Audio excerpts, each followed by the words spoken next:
Hey everyone, welcome back to On Purpose, the number one health podcast in the world. Thanks to each and every one of you that come back every week to become healthier, happier, and more healed. Now, you know that I'm a curious person who wants to learn more and more about our mind, our body, our health, and tools and techniques that can improve that for us. And I like sitting down with individuals who've dedicated their lives and their life's work to understanding what can improve the lives of others. Today's guest is someone I've been really looking forward to having on the show. I know you'll be really excited as well. We're going to be talking about a wide array of subjects, but I'm going to give you really practical, insightful tips and tools that you can put into your life and day immediately to make an impact. My guest today is Dr. Andrew Weil, a world-renowned leader and pioneer in the field of integrative medicine. Combining a Harvard education and a lifetime of practicing natural and preventive medicine, Dr. Weil is the founder and director of the Andrew Weil Center for Integrative Medicine at the University of Arizona, where he is a clinical professor of medicine and professor of public health. A New York Times best-selling author, Dr. Weil is the author of 15 books on health and well-being. Dr. Weil is also the founder and partner in the growing family of True Food Kitchen restaurants. Dr. Weil's current projects include matcha.com, bringing the world's best matcha to the West. I am so excited to welcome Dr. Andrew Weil. Andrew, thank you for being here. I'm delighted to be here. Very excited to learn from you about a subject matter that has so much, as we were talking about briefly before, has no insight, bad insight. I feel people are underserved in this space. And so let's dive straight in. The first thing I wanted to ask you and dive into you with was this thought around what are the diet and lifestyle habits people need to do every day to live longer, healthier, and prevent cognitive decline? Well, that's fairly simple. The first rule of healthy eating is to avoid refined, processed, and manufactured food. That's what's doing us in. And I'm one of the first people to have begun talking about the importance of containing inappropriate inflammation. And I have developed an anti-inflammatory diet based on the Mediterranean diet, but I added Asian influences to that because I've spent a lot of time in Asia, and there are things there like mushrooms and turmeric and tea that I find very useful.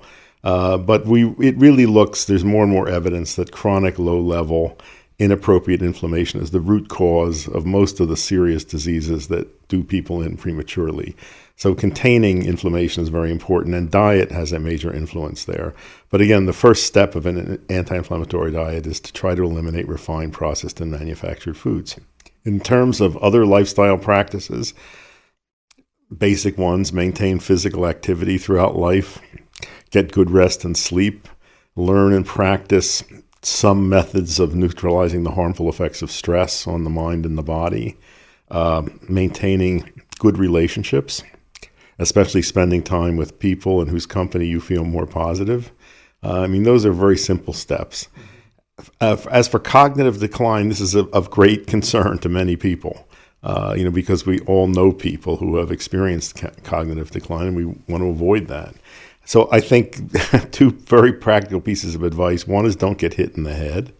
And that may mean, taking precautions if you're doing hazardous activities and being, I don't recommend that people play American football, for example. And another is don't smoke because nicotine constricts blood vessels, reduces blood flow to the brain. So those are two simple steps. I think also I recommend practices like doing word puzzles to keep your mind active, learning another language. You don't have to master the language, just the attempt to learn it is very useful. So those are some pieces of practical information. Yeah, I think you've given us a beautiful spectrum of things to focus on there. And I think I definitely in my life try and tackle one of those areas every year. Good. Because I feel that they're so big in and of themselves. And my biggest mistake in the past was when I tried to change everything right. all at the same time. Yeah. You're trying to improve your relationship, you're trying to improve your gut, you're trying to improve your workout regime. And so I love what you're saying, that there's all these things, and I would list everyone who's listening and watching, please try to choose one thing that you're going to try to deeply improve this year that you feel is the one you're struggling with the most, that may be having the most negative impact on you, because you'll start to see how they all affect each other. Yeah, you don't have to wait a year, however. I have a book called 8 Weeks to Optimum Health, which is a program each week. You do something, like you start by walking 10 minutes a day, and each week you add 5 minutes to that. There we go. But I think you're quite right that a big mistake that people make is to try to do global change and then they give up. So I think it's best to take it in small bites. Yeah, let's dive into some of those, because I think they're easier said than done. So what you just spoke about with diet, that's something that I've genuinely been focusing on probably for the past 12 months in terms of not eating any packaged foods and refined sugars and processed foods, and so I'm eating only natural foods. I'm already plant-based in my diet, but making sure that I'm eating vegetables and trying to avoid anything that's out of a packet. It's easier said than done. It took a lot of time for me to kind of move in that direction. I had to find a meal prep service. I have an amazing wife who's an incredible cook and chef, and so that helps a million times over. For people that are trying to make simple steps to changing specifically their diet to an anti-inflammatory diet, what are certain simple steps people can take? The 8-week version almost. Well, in the book I said learn how to be friendly with broccoli. Broccoli is a very easy vegetable to cook, but many people overcook it, and it's not very appetizing. And there's a very simple way of cooking it for about 2 minutes. So it's bright green and crunchy. Put some olive oil on it, garlic if you want. But that's a wonderful powerhouse vegetable with cancer protective effects. Add some berries to your diet because they're full of antioxidants. I mentioned tea. I think tea is a very healthful beverage. It's one of the main sources of protective antioxidants. I think it's good to learn different types of tea and how to add them, find which ones you like. What specific teas have you found to have those benefits? Well, I'm a big fan of green tea because I've spent a lot of time in Japan, and particularly matcha green tea, which I think is, has the highest levels of some of these protective elements in them. But I think all tea is beneficial. When I was doing research on healthy aging, I made a number of trips to Okinawa, which at the time that I was doing it had the highest concentration of centenarians in the world. And one of the things that I observed there was that in very hot weather, people were drinking cold, unsweetened turmeric tea. Delicious. And, in North America, people are really unfamiliar with turmeric except as it occurs in yellow mustard and curry. But this form of turmeric in Okinawa is fermented, and which makes it more bioavailable and tastier. It dissolves very quickly in cold water. It's really delicious. So that's one that I recommend, learning how to get more turmeric into your diet. It's the most powerful anti-inflammatory agent, natural anti-inflammatory agent that we know. Wow. Yeah, turmeric's a big part of the Indian diet. So Indians I was exposed to it since I was a kid. Indians eat it at every meal. Yes. Yeah. And, one of the interesting correlations, India, I think rural India especially, has the lowest rate of Alzheimer's disease in the world. And many researchers think that's related to the regular consumption of turmeric because Alzheimer's begins as inflammation in the brain. And there's some animal research showing that turmeric can protect rats that are genetically programmed to develop Alzheimer's from developing it. So I think turmeric is a very good thing to become friendly with. That's a great insight. I love that story of going to Okinawa. I went to Sardinia a few years ago. Well, that's one of the healthy Correct, Asian yeah, one places. of the blue zones. Yeah, and what's interesting, I want to hear what you saw there, but if you go to these areas around the world where there are unusual concentrations of very healthy old people, women outnumber men by a long shot. When you get up in the ranges of upper 90s, hundreds, it's almost all women. Sardinia is the one exception. That their men and women are equally in those ranks of the oldest old, and we don't know why. Yeah. I was really fascinated to see the few things, and it's all on the spectrum of things you mentioned. But what was really interesting is that their workouts were natural. Of course, they were farming, They were walking, they were taking care of the land. Same in Okinawa. They were hauling fishing nets and gardening. I saw I think 102-year-old woman who was hoeing the garden in front of her house. So they're not going to gyms. They're not working with trainers. Yes. It's just daily activity. Yeah, and then the other thing was that they were eating foods only in season.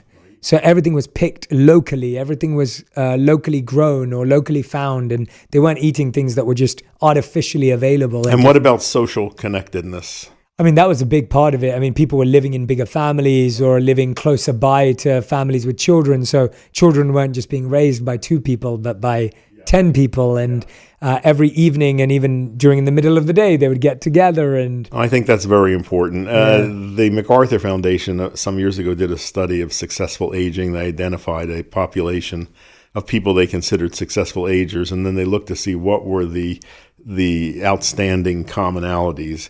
And the 2 that stood out, and this dwarfed everything else, whether they took supplements, whether they, dietary patterns, the 2 were maintenance of physical activity throughout life and maintenance of social and intellectual connectedness. I want to dive into 2 things that you mentioned earlier, and I want to dive into them deeply because I think, again, they're buzzwords. People know about them, but I'd like people to really understand the benefits. So let's talk about matcha, because that's your favorite daily plant. Yeah. And ally, which you say has this incredible mind-body benefit. Yes. I think it has already seeped its way into mainstream Yeah, culture. quite amazing. But yeah. I went to Japan when I was 17 and lived with families. One family outside of Tokyo. And this was 1959. Japan was a very different place. And the second night that I was there, my host mother, we had no language in common, took me next door to her neighbor who practiced tea ceremony. So the 3 of us sat around and the neighbor did a tea ceremony and presented me with a bowl of matcha. And 2 things about it totally caught my attention. One was the color, this vibrant green, and the other was the bamboo whisk that you use to whisk the matcha tea into a froth in a bowl of water. It's carved from a single piece of bamboo, just a miracle of Japanese craftsmanship. So I fell in love with matcha. When I got back to the States, nobody knew anything about it or ever heard of it. Over the years, when I would go to Japan, I'd bring matcha back and I'd turn people onto it. I tried, starting in the 1980s, I partnered with a Japanese company to try to sell it on my website. There was no market for it. I did that again in the 1990s. Anyway, it's quite amazing now to see this, penetrating our culture. Matcha is prepared in a very unique way. The tea plants are heavily shaded for 3 weeks before harvest. A 90% shade cloth, so it cuts out almost all sunlight. In response to that, the leaves get bigger and thinner and produce more chlorophyll, trying to take advantage of what light is there. And they also produce more antioxidants and flavor compounds and this amino acid L-theanine that has a calming effect and moderates the action of caffeine. So for that reason, matcha, I think, is more healthful than other forms of tea. And also you consume the whole leaf. Not just an infusion of it. So that's one that I'm quite enthusiastic about. And I started a company. We got the URL matcha.com, which was a great tool. Yeah. When did you get that URL? I'm fascinated. Did you have to buy it recently, or you've had it for years? No, it's like 6 or 7 years. We tracked it down. It was owned by a Japanese man who had no idea what he had. If you went to the site, he had pictures of his cats. And my business partner, Andre Fasciola, managed to negotiate with him, and we got it at a quite reasonable price. People in Japan can't believe we've got that. Anyway, we import very high quality matcha. And by the way, if your listeners use a discount code J, we'll give them a very generous discount on our products. That. There you go. Okay. There you go. Everyone. So I'm a big fan of matcha. I'm delighted to see that gaining traction. However, a lot of the matcha here is not very good because it's such a fine powder that unless it's carefully protected, it oxidizes very quickly, loses its brilliant green color, becomes bitter. And many people have tried matcha and say, they don't like it, but they've never tasted good matcha. So as I said, I think a lot of research has been done on green tea in particular, but all tea has beneficial effects. And frankly, I don't want to bash coffee, but I would love to see more of a tea culture develop here. Me too. I'm a big tea fan. Good. Yeah. I know. So coffee, the stimulant effects of coffee and tea are very different. Coffee is much more jangling. It is much more associated with truly addictive behavior. There's a real crash coming down from coffee. You don't see any of that with tea. And some of it is because of this modifying effect of L-theanine.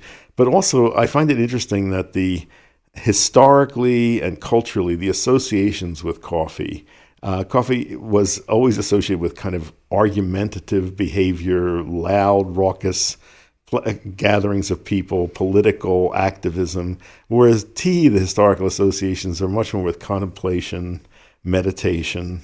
I think it would be very beneficial to see a greater tea culture develop in North America, that could work its way into some of the coffee culture that's now so dominant. Yeah, when me and my wife launched our tea company, we said we wanted to make tea as hot as coffee. Great. That was the goal, because we grew up with tea culture both from our British and Indian heritage. Sure. Yeah, I found it so therapeutic. I like you, love the color, love the scent, love the experience of having to drink it slow. You don't really have tea on the go. Exactly. There's a meditative process with it and a healing property to it.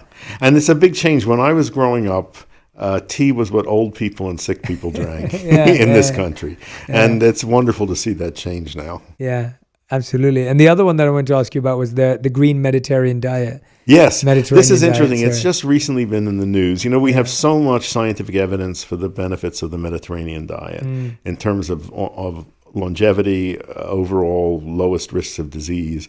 And I think most of your listeners are familiar with the Mediterranean diet. It's heavily on fruits and vegetables and whole grains. Olive oil is the main cooking fat, meat used very occasionally, oily fish, relatively low in sugar, so forth. So recently, a green Mediterranean diet has been proposed as being even healthier. And this reduces animal products even further, increases fruits and vegetables, especially sources of a class of compounds called polyphenols. And these are antioxidant compounds that are found in plants and fruits, vegetables, especially berries, tea, and dark chocolate. So this green Mediterranean diet specifically recommended green tea to add, and they noted chocolate, but they mentioned all tea. So I think this is fascinating, to see. And these are researchers really, not really trying to promote any agenda.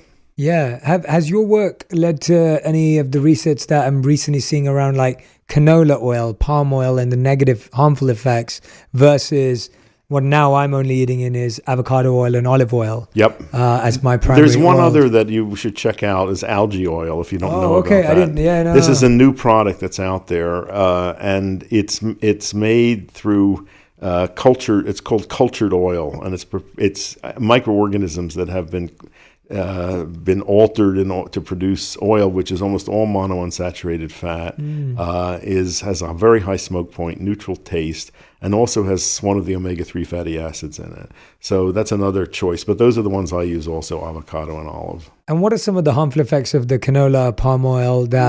Because they're pretty much, literally, if you turn any packet around, everything is canola oil, palm oil, and there's palm one more, oil, aside from all the environmental effects, which are terrible, there are two kinds of palm oils. There's an oil extracted from the fruit of the oil palm, which is red and is used in Africa as a cooking oil and is okay, but we rarely see that. And then there's the oil extracted from the kernel, and that is very high in unstable, unsaturated fatty acids that oxidize quickly. It's also very high in saturated fat. So that's not a good one. Canola oil is the word means Canadian oil, and it was developed by Canadian scientists, I think in the 1920s or 1930s, from a traditional cooking oil that in India, rapeseed oil. Mm-hmm. Yes, and that's another one. Yeah. And rape has a toxic fatty acid in it, possibly. The Canadian scientists worked with it to develop one that was low in that fatty acid. Problems with canola oil, although the fatty acid profile is okay, most of the commercially produced canola oil is heavily contaminated with agrochemicals, and it's extracted with heat and solvents, and that denatures the oil and creates carcinogenic products. So it's one I would stay away from now. I recommended it in the past, but I don't anymore. Yeah. I'm a big fan of olive oil. Yeah, absolutely. Absolutely. No, everyone cook with olive oil. By the way, I've taught. I've worked with a number of Indian patients, who are very convinced that ghee can do no harm. And it's pure butter fat, and it's probably not healthy, and the rates of cardiovascular disease in India are pretty high. And I've taught people to use ghee as a flavoring, cook with a healthier oil like avocado, and then at the end you can drizzle some ghee over to get the flavor you want. And I've also suggested, I had a student, a physician from Kerala, where coconut, it's the land of coconuts, and they use coconut oil and full fat coconut milk. And I taught her to use cashew milk, which is very easy to make and is much healthier fat than coconut. It's monounsaturated, not saturated, and the taste is delicious. Wow, that's good to know about ghee, because it's one of those things that my mom never wants me to miss. Right, I know. But then I always hear this in between. But I like the use it as a flavoring at the end. Yeah. I like the happy medium, the happy balance. That makes it. She'll be happy to hear about the turmeric. Good. That's and saffron's the other one. She's never telling me to miss. And that's a good one. Yeah. But the turmeric, our company also sells that fermented turmeric from Okinawa, and we'll send you some to try. Please, I'd love that. It's delicious. That sounds really amazing. Good, really good. It's fascinating. You mentioned earlier limiting the smoking of cigarettes and the negative effects of nicotine. What about when it comes to marijuana? I think that, marijuana is such an interesting topic for so many people today. There are so many perspectives. Most of them out there are positive, but I'd love to know from your perspective, how are you seeing marijuana affect the brain? How are you seeing marijuana affect the actual First of all, I'm going to call it cannabis, because the word marijuana has negative connotations. Mm-hmm. So let's talk about cannabis. Yes, sure. So I did the first controlled human experiments with cannabis in 1964. Wow. It was the first time anyone had given that to human subjects in a controlled fashion to see what it did. So it's a plant that I've been involved with for some time. And let me say, this is also a plant very well known in India. It's, native to Asia. The word, the main species, Cannabis sativa. The sativa means useful. And cannabis is hemp. It's the same root as canvas, because canvas used to be made from hemp fiber. But this is a very useful plant. It provides an edible seed, an edible oil, a fiber, a medicine, and an intoxicant. That's a lot of ways for one plant, to serve us. And it really only wants to serve us. And I think we have really not been wise in the way we've dealt with that plant. So in terms of the intoxicating properties of cannabis, it's a difficult subject to talk about, because the chemistry of that plant is so complex. There's so many different strains, and there's so much variation in individual reaction to it. There are people who can smoke cannabis before bed and have a great night's sleep. Other people smoke it before bed and they can't sleep the entire night. So there's that kind of disparity in reactions to it. First of all, that it is one of the least toxic drugs that we know. You can't kill people with it. And you can't say that about any drug that we use in medicine. And every drug has a lethal dose. And in some cases, the lethal dose is relatively close to the useful dose. You can't calculate a lethal dose for cannabis. So on a physical level, it's extremely safe. I mean, there's concerns about smoking it and whether that's how harmful that may be for lungs. That goes back and forth. I don't think it's a great idea to smoke anything. And inhale smoke into the lungs. Probably not a good idea. Okay. But certainly not as toxic as tobacco, and it doesn't have anything in it as addictive as nicotine, which is one of the most addictive drugs that we know. I think the medical usefulness of cannabis, there's a lot of potential there. I think this is a subject that's open at the moment. There's a lot of research on ways it can reduce muscle spasticity. It can help people with, all sorts of neuromuscular problems, with digestive problems. But again, a lot of individual reaction to it. We're seeing this plant, being made available to people. And I think it's about time that it gets out of that restrictive drug schedule and made available for therapeutic use. I was just talking yesterday, our center does a podcast, and I was interviewing a nurse who is a member of the American Cannabis Nurses Association. I didn't know there was such a thing. But there is a large group of nurses who have now become trained in using cannabis therapeutically. In what form, yeah? They use all different forms, and they base that on the individual patient. But I think they're in a much better position to do this than physicians, because there's no cannabis preparation out there that most doctors are going to feel comfortable using. And until we have something like that, I don't think doctors are going to go near it. They don't understand it. But it's great that nurses are using it. A lot of them are using it for pain control. They're also using it in hospice situations, especially with people with terminal cancer, and they say they find it very useful. So I think it's, I'm happy to see this becoming used. I think there's a lot we don't know about it, and I find it very difficult when people ask my advice about it. I don't know what preparations to recommend to people. That it's confusing. What's your take on the more social use of it? Well, I was part of that culture in my 20s and 30s. And it was fun back then. It was a fun social experience. And then I also found that it was very stimulated my imagination, creativity, helped me write. But at some point that changed, and my reactions to it changed. I became more introspective, withdrawn, and then eventually it became an unproductive habit that just made me groggy. And it was hard for me to separate myself from it. And so what was that? Yeah, what do you think that was? Because I think that's such a interesting arc of a journey with it. Yeah. I think a lot of people feel that way. That's kind of like an arc. I had a lot of friends who initially started for those reasons and then ended up paranoid or ended up confused or ended up lethargic. Or I don't know. Maybe maybe it has something to do with changes as we age. Possible. But it was such a striking change in the effects for me.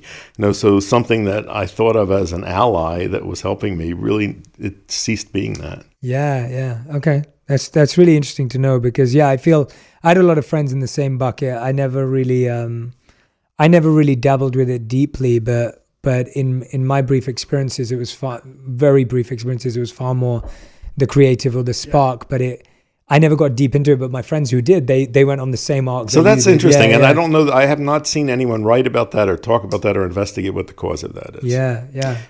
Also, today, the preparations of cannabis that are out there are much, much stronger than those that were available when I was using it way back. You mean the ones that are available from a leisure perspective? Or from everywhere. Well, I'll tell you a story. A physician colleague of mine in San Francisco sent me 3 preparations of cannabis that had come from a medical dispensary, and he wanted me to try them. And I was, I'm a little leery about that since I'm, haven't used it in so long. One of them was a kind of oil that was in a tube, a little syringe, and it came with a very professionally printed brochure, and it was recommending it for pain control especially. And it said to start with an amount the size of a grain of rice and work up from there. So I took a piece half the size of a grain of rice, and my friend had said, take it at bedtime. I took it at bedtime, went to sleep, woke up about an hour later in full-blown delirium with hallucinations as vivid as those I've had from using LSD. I couldn't move. I had no equilibrium, had burning thirst. I couldn't reach for a glass of water. I couldn't call for help. And it kept coming on stronger and stronger. And I had no idea when this was going to end. And I had to use all the tricks that I've learned in meditation and breath control to keep myself centered. And when it finally subsided about 8 hours later, my equilibrium was off for 2 days. I had very bad balance. And I was really angry. And this brochure said work up from there. And I'm thinking there are people out there, taking this. That was like a very, very powerful thing, and I thought fairly dangerous. What brought you into this so early on? Because we're at a point in culture, I feel, where these things are now coming to the forefront. Of course, I'm probably sure you're seeing cycles of that. You probably saw it come. Well, I was, I'm just starting work on a book about psychedelics, and a lot of it I'm telling my own history because I knew everyone involved in all of that. But my interest goes back to about, I think it was a specific day in 1960, right before I went to Harvard, and there was an article in the newspaper in Philadelphia about supposedly the death of a student at a California university who was taking mescaline for inspiration for a creative writing course. And it said mescaline was a vision-inducing drug. I'd never heard of it. And they made the mistake of quoting from his last paper. And I just remember this phrase, galaxies of exploding colors. When I read that, I knew I wanted mescaline.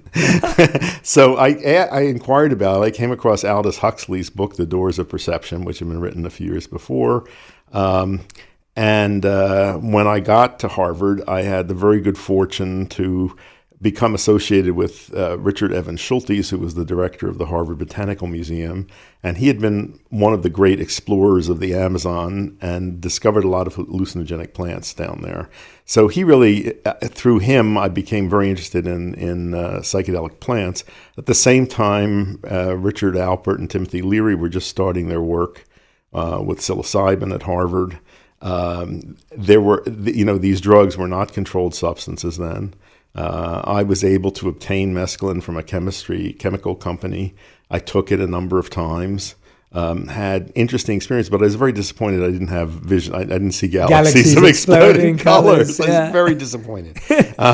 Anyway, so that was before I'd ever tried cannabis. But as a result of being in that place at that time, I really got to meet and come across all of the people who worked in that field, with Albert Hofmann, who was the discoverer of LSD, Gordon Wasson, who rediscovered the mushroom cults in Mexico, Sasha Shulgin, who invented many of the designer drugs. So I had a long period of experimentation with psychedelics, and I, have had a lot of benefit from them. I really don't use them anymore. My first book, The Natural Mind, which was about the importance of altered states of consciousness. I know you can carry it, making sure see it. Yeah, making sure they see it. But Alan Watts wrote a blurb for it, in which he said, when you get the message, you hang up the telephone. And so I think I got what I had to learn from psychedelics, and I didn't feel the need to continue to use them. But I've learned a lot of things from them, and a lot of that has formed my philosophy of integrative medicine, especially the very subtle, complex interactions of mind and body. Mm. And I have seen very powerfully that you can change external reality by changing internal reality. Mm. Let's dive into psychedelics, because that was also what really intrigued me and drew me to your work, because again, I feel like my generation, generations after me, they're starting to hear these terms in mainstream culture a lot more often.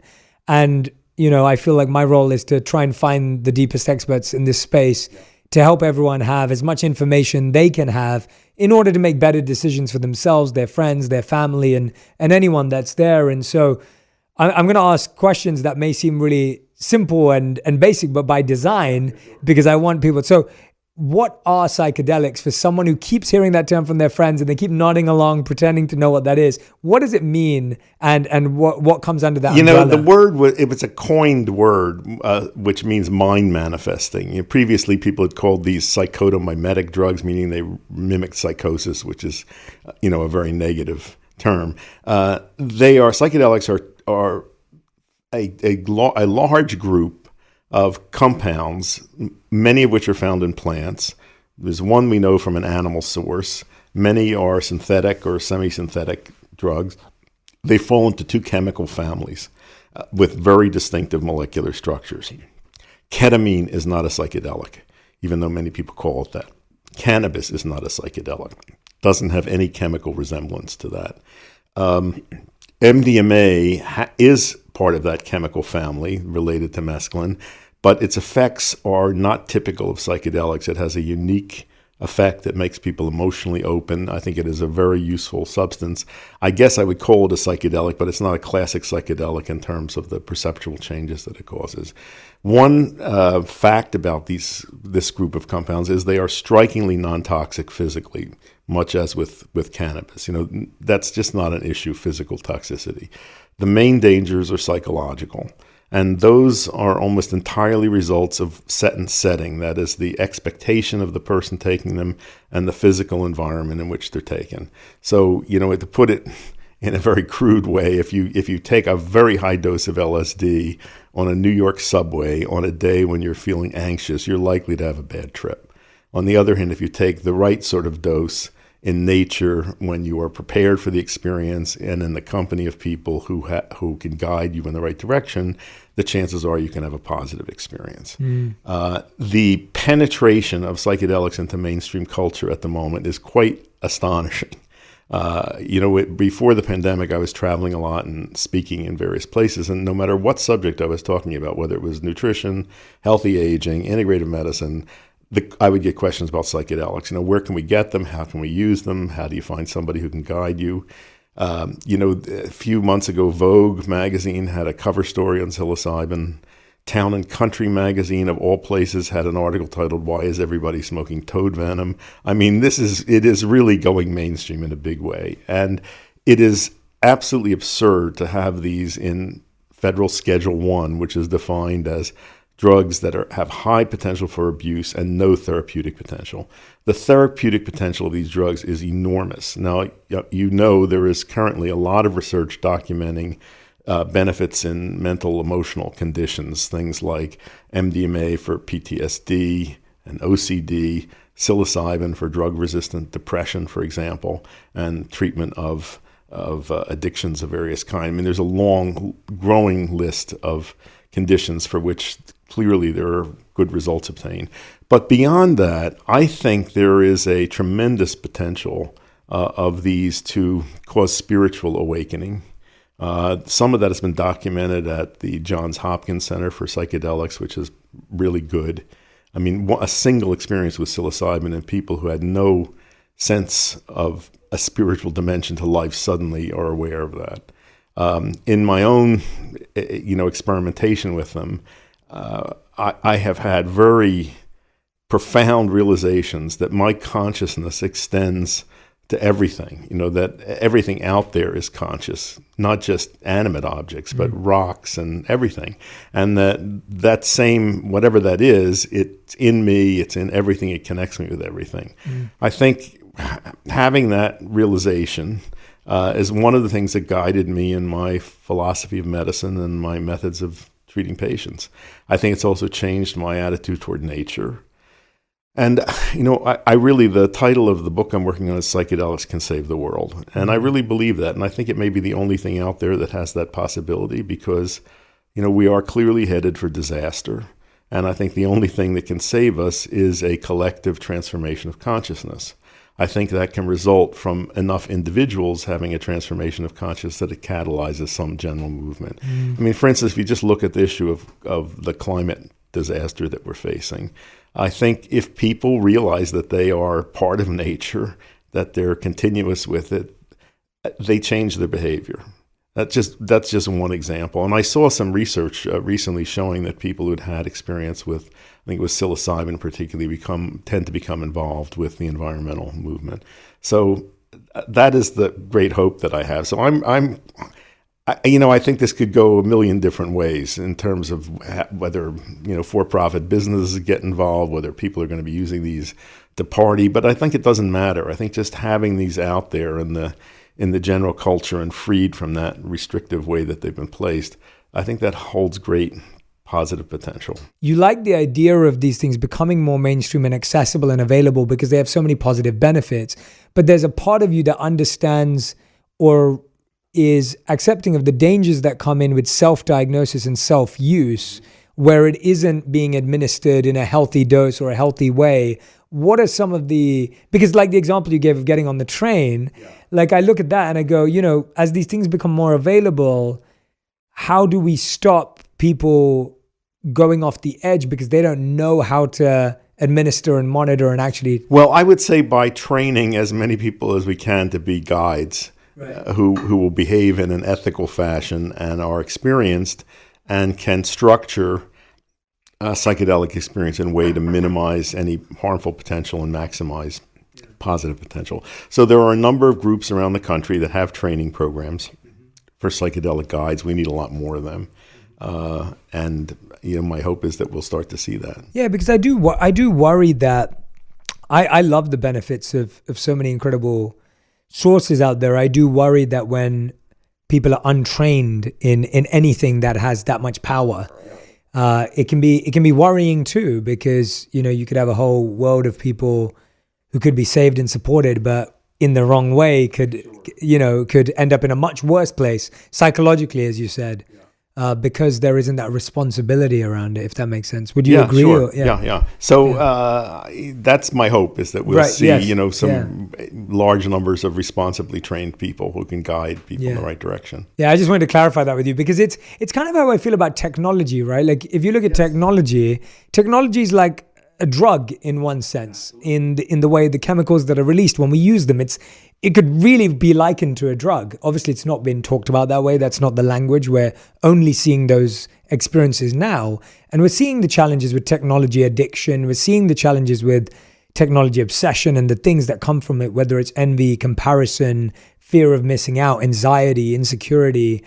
And you think, oh, wait a minute. Well, if we had technology coaches and if people were trained in how to use technology effectively before we were given a phone, chances are we'd be better at handling it. And we wouldn't be doing this backwards job that we're in right now, which is like, oh gosh, like my kids are all Yeah, I think we have no idea what this is doing to the kids' brains. I think it obviously is changing them, but I don't think we know the full ramifications of that. Yeah. So it's definitely a concern. And you're saying there's enough insight on the effects of psychedelics on the brain for us to kind of be able to see the right amount of doses. Yes, exactly. Yeah. Right. Let's dive into some of the more popular ones and how they're used, because again, we hear these names a lot and I think people are unaware of like, well, what is that used for? How is it administered? Who does it help? So you were mentioning there MDMA. Could you tell us what is MDMA? How is it used currently? Yeah, so MDMA is a synthetic psychedelic. And it resembles the structure of mescaline, that family of groups, does not cause many visual changes like, a lot of the classic psychedelics. It is a stimulant, but it has a very reliable uniform effect in most people, which is to produce a state of non-defensiveness, calmness, positive emotional feeling, emotional openness. A name that's been proposed for it is an empathogen, something that creates empathy. I've used it a lot, and actually it was invented by my friend Sasha Shulgin, and he sent me some, and I think somewhere around 1975, and said, "What do you think of this?" And I said, "Send more," And I've seen many people use it with very, very good results. I think it can be incredibly healing for relationships.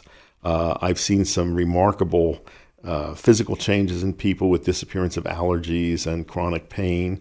And there's quite a lot of research on its usefulness in dealing with PTSD. Sometimes one structured MDMA session can eliminate that after people have tried all sorts of psychotherapy, talk therapy that hasn't produced results. So I think it's very likely that's going to be the first one that's going to be made therapeutically available, and probably for the treatment of PTSD. Yeah, and that's PTSD obviously is such an extreme experience, and so it sounds like how I guess what are people experiencing when they do it? So it sounds like they're more vulnerable, they're more empathetic to themselves as well. I'd say it is a heart-centered experience. Strong feelings of loving connection with others. Calmness, relaxation, and a strikingly uniform effect from person to person.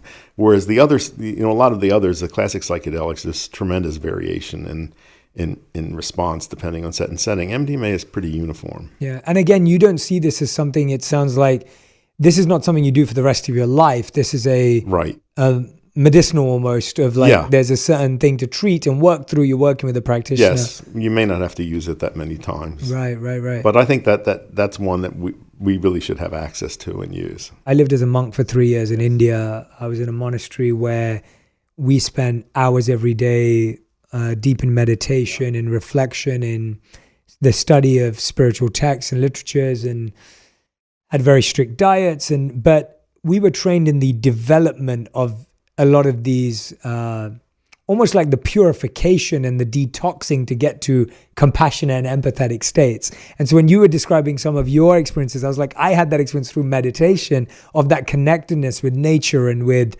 the universe and with each individual soul, whether it be animate or inanimate. So I remember those through meditation. And so our journey was very slow, very step by step, a lot of pain and a lot of obstacles to clear the way. I'm intrigued by how does someone feel after the dose has run its course? Like, are they able to stay compassionate and empathetic with their partner? What happens? I'm intrigued. Yeah. Well, the effect of the drug wears off, and Yeah. because it's a stimulant, you feel there's a period of time when you feel tired and somewhat depleted of energy. But the feelings you remain, and you Right. can reconnect with those. And I think I see permanent change in people. By the way, in the early days when people were talking about the spiritual potential of psychedelics, it really angered a lot of spiritual teachers, who said that this was artificial, that these experiences, and I think they were kind of resentful of people having them without going through the time and work that like you put in. So I think there are many valid paths to achieve those kinds of feelings, but psychedelics are fast, and they offer the possibility of giving many more people access to them. Yeah, I've seen in my personal experience with the right people around me and with people I know that have experienced them, I found them to be great window openers for people, or door openers. It's kind of what you described, like this idea that you got to have a glimpse into a new reality that you didn't know existed. But I think I'm always intrigued by how people have that versus it becomes addictive, where you're just constantly wanting to live in that new reality. But I think psychedelics have a kind of self-protective quality to them, which is if you try to take them frequently, the experience disappears. Right. So I think people quickly, there's not a lot of motivation to use them with any sort of great frequency. Yeah, got it. And in terms of carryover effects, I've told this story a lot, and you may have heard it, but just as an example, and this is on a physical level, I had a lifelong allergy to cats. If a cat got near me, my eyes would itch. If a cat licked me, I'd get hives where it licked me. So I always avoided them. And one day when I was 28, I was living in the country in Virginia. It was a beautiful spring day. I took LSD with a group of friends outdoors. It was just, I felt wonderful. I mean, I really felt just high, connected with nature, terrific. And in the midst of this, a cat jumped into my lap. And I had an immediate defensive reaction. And then I thought, this is silly. And I just relaxed and played with the cat. I had no allergic reaction, and I've never had one since. No instantaneous disappearance of a lifelong allergic pattern. Is that a common path with LSD or no? No, I think it's not peculiar to LSD. I think it can happen with any psychedelic. Right. It doesn't happen automatically necessarily. Yeah.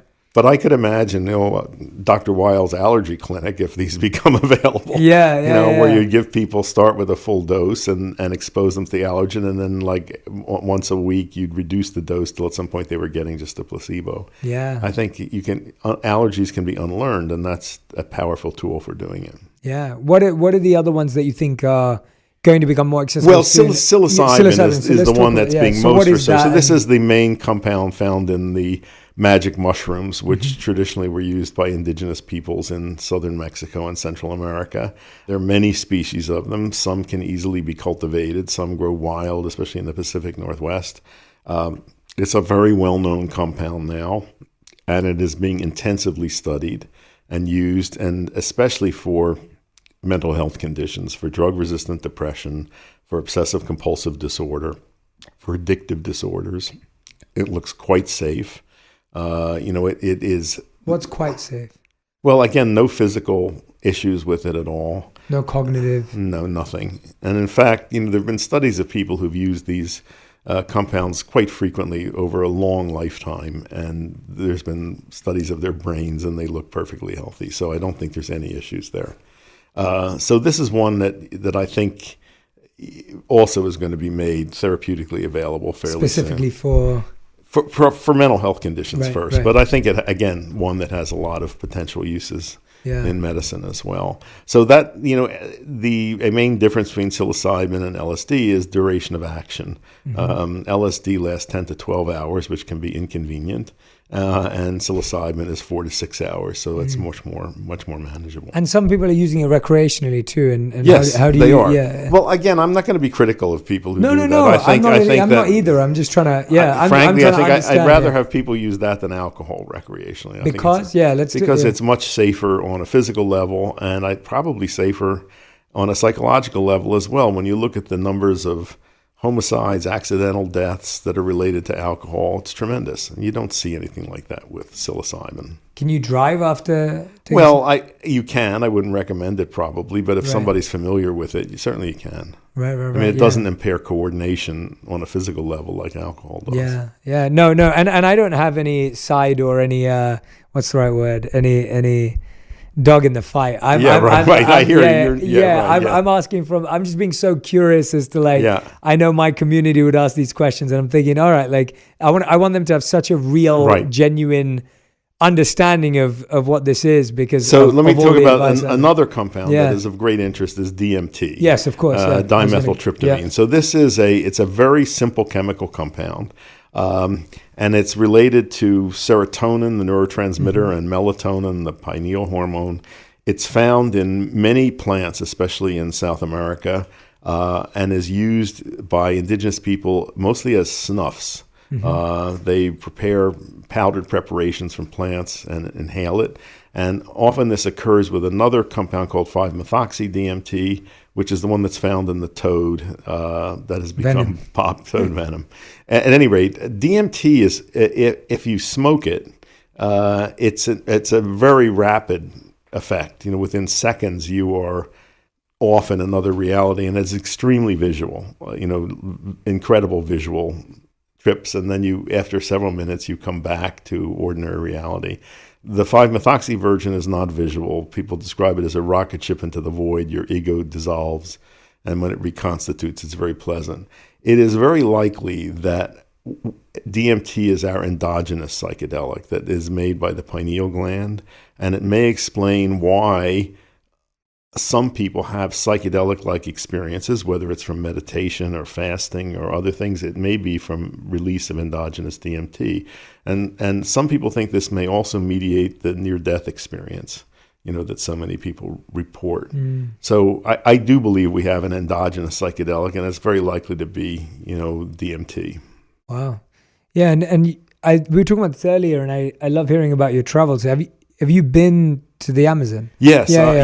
Schulte sent me down there long ago. I made a number of trips. I was investigating medicinal plants, ayahuasca, mushrooms, and spent time with shamans to learn what tricks I could learn from them.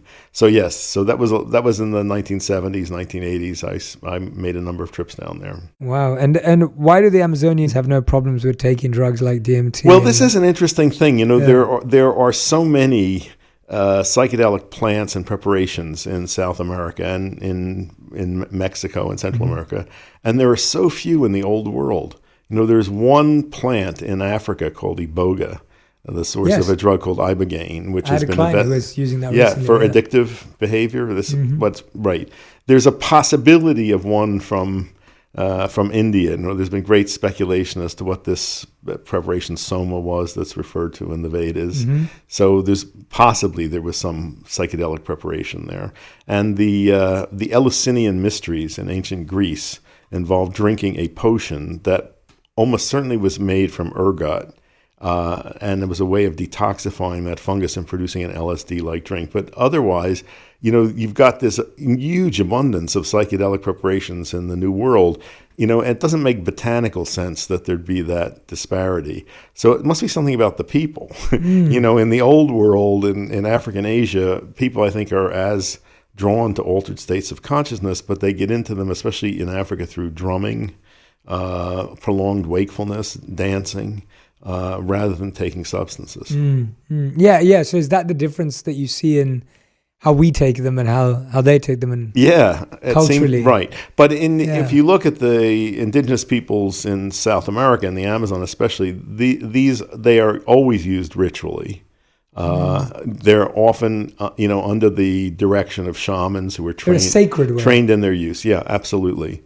I think the potential for abuse in those populations is very minuscule. Right. Yeah, that's really fascinating. Yeah, I feel like, it was always sacred. It was part of a holy ritual of some kind. It was always used medicinally and understood, and it's kind of, Ritual is a very powerful tool for containing the harmful potential of substances. Yeah, that's why they were created around those, I guess. Yeah, no, that's always really interesting for me to hear, because I feel like, yeah, and I'm just reflecting on it as an individual. I look at it and I think I really trust things that are very focused on the intention in which they're taken, are administered by someone who understands what the power and effect of this is, and it's in an environment that allows you to have a fulfilling, powerful experience with a certain goal or place to reach to. That all of those things to me feel very coherent with how I would do anything, whether it's getting an operation or, like I got an operation last year and I wish I did more research on the doctor. And, I felt the same way about that. I was like, we blindly trust the doctor you got placed with, and someone told you that they were great, and I wasn't happy with the doctor I had at all. And so, it applies to all parts of our life. I think this idea of like, am I intentional with the doctor I chose, the hospital I chose, am I being thoughtful about these things? And in the same way, I don't think it's different. I think it almost has to be thought about in the same way. If that, even with alcohol, there's some very interesting lessons from history. Please. When distilled alcohol became available, and it was a sudden invention of the Dutch, so it was in the 1600s. In the wake of that, there was an epidemic of drunkenness, alcoholism, unlike anything that we've ever seen. Wow. And even in this country, in America, in the early 1800s, 1800s, every store had a barrel of whiskey, and people went in, you just have a ladle of whiskey, and people started drinking early in the morning, all day long. Drunks were lying in the street.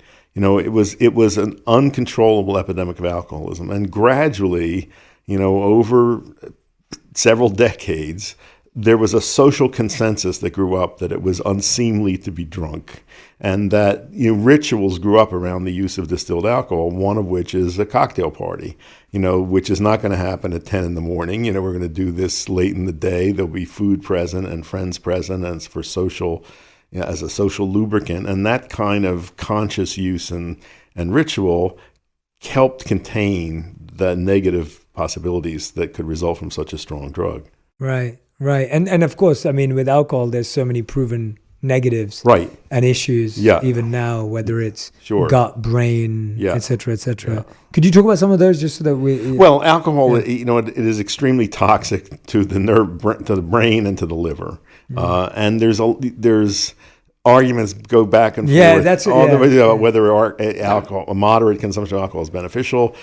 Some people say even 1 or 2 drinks is harmful for some people. Had some, So this goes back and forth. I think many of the benefits ascribed to alcohol are benefits of relaxation, and for many people that is a main method of relaxation. But I think the fact is that it is a strong toxin, and you have to be very careful about using it. And there's some people, like women that have genetic risk for breast cancer, who probably shouldn't use it at all. Right. Yeah.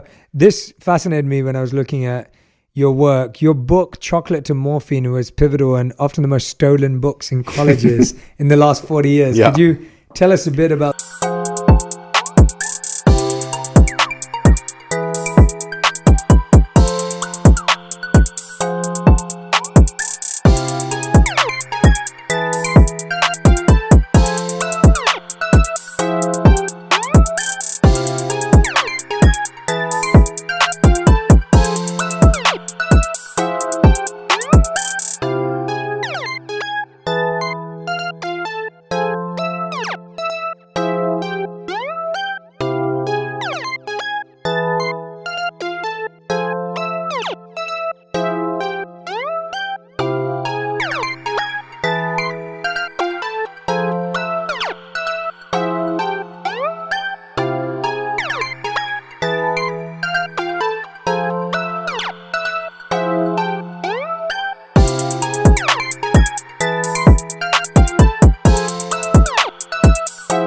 the book and then about the story. It's a very good book. It's still in print, and the main point of it, which enraged some people, was that there are no good and bad drugs. There are just good and bad relationships with drugs, and I very firmly believe that. I mean, there are no drugs that have inherent good or horrible qualities. It's how people use them and how they think of them. Some obviously are more difficult to form good relationships with than others. And some of them naturally, like chocolate, as a victim of chocolate, have addictive traits. I've talked about this many times, but I was genuinely addicted to chocolate. And it took my wife and me, like, you know, when I say addicted in the sense of like, I could eat like a full slab in a moment, like a family pack version, like easily on my own, no issues. I see. And it took a long time for me to take chocolate out of my diet because of the amount of sugar I was taking in too. Right. And so, well, I put chocolate at the very top of my anti-inflammatory diet pyramid. how? Because it is taking it out. No, I put it back. It's there. It's the okay. very top of the anti-inflammatory diet pyramid. So something that I recommend in moderate consumption. It has very useful antioxidant and anti-inflammatory effects. I might have to change my relationship Good. with Dark chocolate has to be at least 70%. Yeah, but a little bit on a regular basis is fine. Yeah. What's a little bit on a regular basis? Not a slab a day. Not a slab a day. You have this real love for this plant medicine that can have such a big benefit on people. Yeah. And it must be hard because so much of it's been demonized or talked about in a certain way. And I love what you just said now. It's like you're arguing that it's about your relationship with these things. Right. And that's really fascinates me because I feel like that it's almost like that's how we would talk about it's our relationship with technology. It's our relationship with money. It's our relationship with fame. There is nothing inherently evil about technology. You know, I think that's true of so many things. It's how we relate to it. And and how we use it and what our relationship is with it. Yeah, that's really fascinating. I also wanted to dive into the idea where you mentioned earlier around the spiritual awakening piece, because I definitely am not. I would say, even though I studied in such a traditional and rigorous way personally, which has led to so many beautiful spiritual awakenings and realizations, I wouldn't consider myself to be closed-minded as to how other people find their paths. I find that I have my path and it was beautiful, but I'm very open to people finding their paths. And some people are at different stages in their journey where they need different things.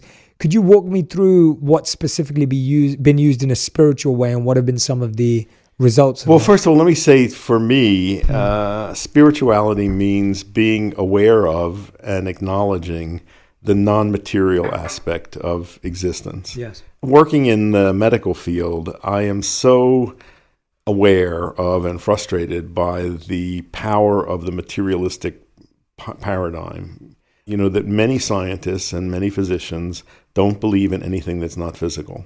So when you try to talk about, let alone not spirit, but even if you try to talk about the mind and the influence of the mind on the body, they don't believe that. I mean, in the materialistic paradigm, if you observe a change in a physical system, the cause has to be physical. Non-physical causation of physical events is not allowed for in that paradigm. So this is what, you know, there's a whole range of mind-body interventions that we make use of in integrative medicine: hypnosis, guided imagery, visualization therapy. And these methods are very cost-effective, very effective, and they're totally underutilized because people don't believe in it. And that's why we haven't really made sense of the placebo response, you know, all of that. So I would love to see that change. You know, I'd really love to see a paradigm shift. And to me, that's what spiritual awakening is about. You know, it's becoming aware of the non-physical dimension and the reality of the non-physical. And I make a very sharp distinction between spirituality and religion. You know, religion is about institutions, and institutions are mostly concerned with perpetuating themselves. You know, spirituality is this connection with acknowledging the non-physical and its importance in interacting with the physical dimension. I think there's lots of ways you can awaken to that. I said, you know, for me and for many people, I've seen psychedelic experience become a very powerful way of doing that. Yeah, and how have you and others sustained that? Like you were saying yourself, like you don't take them anymore, but it's become a way of life for you. It feels like that. Like I meditate, I do breath work, and, you know, I've always been fascinated by the fact that the words breath and the word spirit are the same in most Indo-European languages, and that I think when we focus our attention on our breath, we're looking at the movement of spirit in the body. So that's, you know, I think that is one very practical, powerful way, and most people ignore it. We have that right under our noses, and we don't make use of it. I mean, you know, for you to have been at Harvard, to have done this research, to have been in this space for so long, it is beautiful to hear you bring science and spirituality together. Yeah. Because I feel for so long they've been seen as opposite. Yeah. And I've never understood that as considering myself a spiritual scientist or it's in that sense of I've always been fascinated by neuroscience. I've always been fascinated by the brain. And at the same time, I consider myself a spiritualist. And so hearing you as like a doctor doing all of this medical work, but then finding the spiritual part and the functional part of certain parts of medicine, did you always have that when you were studying? Because obviously you went off to become a doctor. Like, when did that? I think I did always have some of that. Where did that come from? I don't know. I think I was born with it. Right. I can remember always being fascinated by the mind and how it related to the body, and from as far back as I can remember. And I tried to study that at Harvard, and I was very frustrated that I couldn't. I started off majoring in psychology, but at that time, psychology at Harvard was completely dominated by the behaviorists. It was running rats through mazes, and they weren't interested in consciousness. I wanted to know about consciousness. Wow. And nobody was interested in doing that. And then also in the scientific and medical world, consciousness is seen as a product of brain chemistry or electrical connections in the brain. And, I came to feel that consciousness is primary. I think consciousness organizes matter. I think it organizes matter into more and more complex forms, including the human brain. But that, that enrages scientists when I try to talk that way. Do you think we'll ever be able to prove the existence of consciousness in a language, in a way that I think this is what I see as part of the psychedelic awakening, because I think that this really has the potential to chip away at that materialistic paradigm and the influence it now has on our way of thinking. There is, a name for this idea that consciousness is primary. It's called panpsychism. And that used to be, no scientist would, look at that. And now that's become a respectable movement in philosophy. The idea that everything is consciousness down to atoms. And I look forward to seeing that grow and have greater and greater influence. Yeah, absolutely. Yeah, I've always considered consciousness to be like the first self. Yeah, absolutely. And obviously from a spiritual perspective, but even the excellent explanation behind so many near-death experiences or out-of-body experiences or of the sort. And when I have read scientific studies or even research or accounts of those experiences, there's a truth that's not been uncovered yet. Absolutely. And as I said, this may be mediated by release of our own endogenous psychedelic, which could very well be DMT. Right. Amazing. What a fascinating direction. I'm excited for your book, and I'm excited for the work. Andrew, is there anything that we haven't touched on that you really That was a pretty into? wide-ranging conversation. There's lots more I could talk about, but I'm hoping this is going to be the first of many. That would be great. I think this is a great conversation for people to, I'm sure everyone already knows about your work, but for new people to get introduced to your work, for people to really get a sense of who you are and your journey and parts of your story and your expertise. And I'm hoping that we'll continue to go deeper I would love when the books come out, because this is honestly been one of those, it's been exactly what I wanted. I needed the dummy's guide. And that's really helpful, because I think so often that step's like missed. I know. And then the majority of the world just doesn't know what's going on. I know. And so I try my best to stay grounded and rooted with my ear to the ground and be like, well, people are hearing these ideas, but they don't know what to do and where it is. Well, you're doing a very good service. Well, thank you. You're very kind. And I hope that everyone goes to matcha.com. Yes. Use the code J. The books that we were referring to in this episode are The Natural Mind, which is right here. And then this other book I have from Dr. Andrew Weil is Spontaneous Happiness. But there is a new book on the way as well. So these are two great starters. And look out for Andrew's new book, which I'm sure he'll be back on the show to talk about. I would love to. When it comes together. So, Andrew, thank you so much for your time and energy. Thank you for being here. It's actually just wonderful being in your presence too. And I love how much life you've lived, and it sounds like you have so many more incredible experiences and stories to share that I look forward to learning. Okay. But thank you so much for being here. Thank you for sharing your journey, your work. Thank you for giving us so much of a great education today. You're very welcome. Amazing. Everyone who's been listening and watching back at home, make sure you tag Dr. Andrew Weil and I on Instagram, on Twitter, on TikTok, whatever platform you use, and let us know what you learned from this episode. I hope this gave you an insight into a world that you're probably hearing about but may not have too much information on. Maybe you're an expert, maybe you knew all of this, but hopefully this will help you introduce it to a friend who may not be as aware as well. Again, thank you so much for listening. Make sure you go and follow Andrew